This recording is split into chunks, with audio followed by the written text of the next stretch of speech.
Usa ka tingog, usa ka katawhan.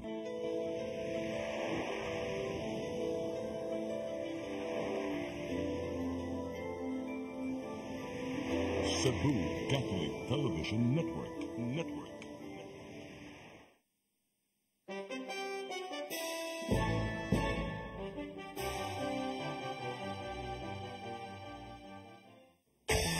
Ano ngayon? Napapanahong mga isyu, bubusisiin dito lang sa Ano Ngayon? Kasama ang makulit pero mababait na tandem ni Bonito at Chonky Bench. Ano Ngayon? Hindi puputi ang uwak at hindi itim ang tagak. Magtutuwad man ang Quadcom sa Kongreso kasing itim pa rin ng malabwetring uwak ang budhi ng mga mapanira sa dating Pangulong Rodrigo Duterte. Sa kagustuhang isangkot sa PRRD sa pagbomba sa isang masjid sa Mindanao, lumitaw ang maitim na motibo ng script ng Quadcom. Hindi pa pala mayor o si Digong nung panahong pinagbibintangan siya ng isang testigong sinungaling. Fake news maker. Paano nga namang ipag-uutos ng isang walang pasapwesto ang pagpasabog sa moske? Bilang ganti sa pagpasabog sa isang simbahan ng Katoliko. Kwentong kutsero. Dahil ngayon din lang nila nalaman na Muslima pala ang ina ni PRRD. Namutla ang Quadcom. Maputla pa sa puting tagak ang kanilang reaksyon sa kahihiyan. May kahihiyan pa ba?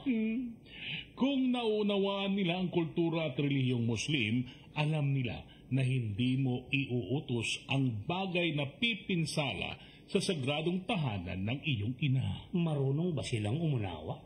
Dahil sa palpak na naman nila na script, lalong nabasa ang maitim na papel ng Quadcom at lalong pumuti ang malinis na adhikay ni Digong. Maibabalik pa ba ang dating malinis na imahe ng Kongreso? Oo, pagputi ng uwak, pag-itim ng tabak. The Honorable Congressman who wished to mention about it. And she insinuated that as a result of the Sunday bombing, former President Duterte caused the bombing of Muslim mosques, which is not true because at that time, Your Honor, he was just a fiscal of Davao City. Hindi ka kasama doon. Idol, shoutout po na sa mga followers natin. Okay. Salamat po sa palagi niyong suporta, yung mga supporters natin sa TikTok, Okay. sa Facebook, Okay. at saka sa YouTube. Paano sila magsusubscribe? Yung mga hindi pa nakaka-subscribe. Madali lang po. Ang programa po natin ay, ano ngayon? Yun, hanapin nyo sa YouTube, meron din yan. Sa Facebook, meron din po yan. At sa TikTok. Uy, shoutout ako kay Sino? Gregory Tinampay. Tapos ng Hong Kong, nanonood si MJ. Tsaka, thank you from China, JB Brins. Thank you, sir. Okay, meron din ako dito. Isa na namang magandang video, more power, Sir Nino, Sir Chonky Benz, mula kay Z8595. Thank you, Zay. Meron din, Misael Gonzalez, mukhang kilala ko to. Kwelang komentaryo pero makatotohanan, mabuhay kayong dalawa. Siyempre, salamat po. Ayun, at marami pang iba mga kaibigan. Maraming salamat po sa inyo. Thank you. Thank you. Ang mabait ninyo. Thank you. Hoy! Idol Chonky Benz, sa pagtungo ni Pangulong Rodrigo Roa Duterte sa hearing, nagsi-self-destruct na ang Quadcom. Ano ang Tagalog ng self-destruct? Bigti! Ano yung nabigti? Tuluyang pinatay nila ang magandang imahe ng Kongreso Turuan Bakit mabaho na at marumi ang imahe ng Kongreso, Idol? Kasi ang Kamara de Representante ay naging Kamarat de Representante. Ang baho nga, ratin na ratin. Tainted na tainted. Ay! Hindi naman natin ilalahat, may mga matitinong katulad ni dating Congressman Dante Marcoleta. Ano ngayon?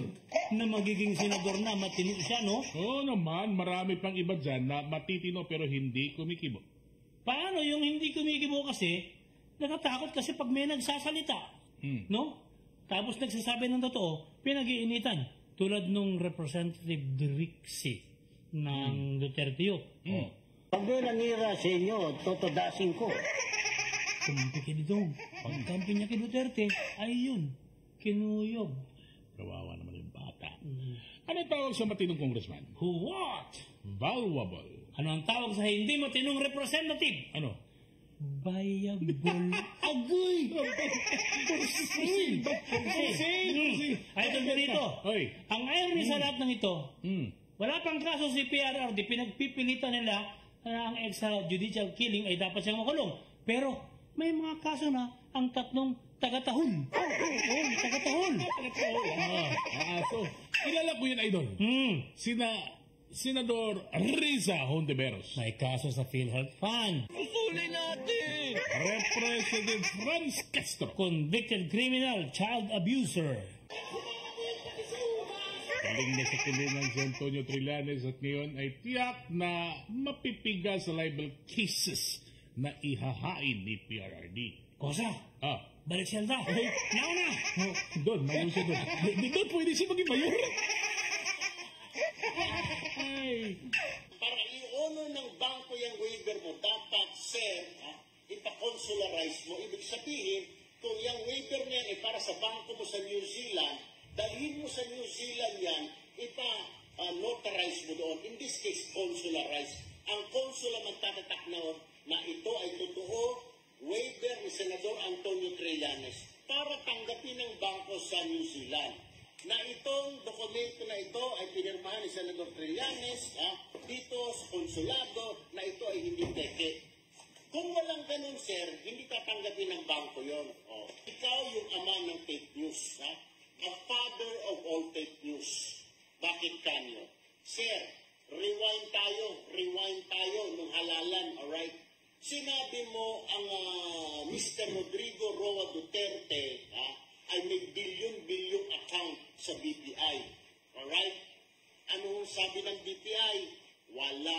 Mismo ang BPI na nagsabi, walang bilyon na account si Rodrigo Roa Duterte. Ano ang tawag sa dating senador na puro katangahan ang diskarte? Ex-sinatong Ano ang tawag sa representative na dulong-dulungan pero tarantada naman pagtatrato sa kabataan? representada. Aray, yun na nga.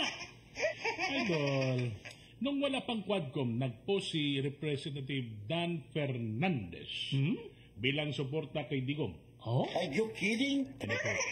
July 25, 2023. International Criminal Court dapat ideklarang persona non grata. Noon, tama pa ang kanyang disposisyon. Noon, tama pa ang kanyang grama. Noong June 2016, kauupo lang ni Digong as president. Okay. May post din si Representative Benny Abante. I will quote. Sige, If I may suggest to our incoming President Digong Duterte, makasip-sip na nga po sa bagong Pangulo. Malaglag ka sana. on the reimposition of death penalty which I wholeheartedly support, Paparis mo ko sa mukha mo, luma. Sa pagbabalik ng parusang kamatayan mula sa kaibuturan ng aking puso, taos puso kong isinasa puso at pinupuso ko ng pusong puso na ibalik nyo na ang hatol babitay. Ang kapal mo. dati pusong-puso, ngayong muso-muso. Uy, Ituloy natin, Idol, ang quote from Abante. Instead of hanging, which Senator Lacson says to be medieval, sa halip na bitay na sa pananaw ng Senator Ping ay panahon pa ng dinosaurs, I would recommend stoning. ang mungkahi ko, batuhin ang mga kriminal. Masama sa bata yan. Total, ang mga drug lords naman ay nagtutulak ng bato. Total, gas station. The drug lords, The drug lords are pushing the rock. Ibalik sa kanila ang tunay na bato hanggang sa mamatay. Masama sa bata yan. Overlay the waves with the heaviest tombstone. Teko po, patay ng drug lords, tinurog mo pa sa bato. Ay ganito kalupit ang suporta ni Abante Ah. sa drug war ni Digong noon. Ano ngayon? Kung dati sumuporta si Abante, pwede naman siyang umatras ngayon. Iboto ang Congressman atras! Idol John Gomez, bakit frustrated na at ang bayan sa Quad Committee? Because it is composed of Kamara, de representuarted. Really? Taga saan ang members ng Quad? Taga Kamaline de Representante. Kamalan. Ang drug war ng Pangulo ay policy lamang. Hindi ito natupad kung hindi ito pinondohan ng Kongreso ng 6 na taon.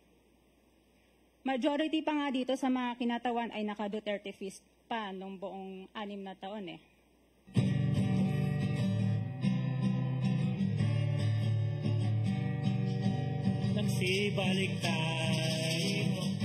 Nagsibaliktad, nagsibaliktad, mga kumag sa kumiting huwag.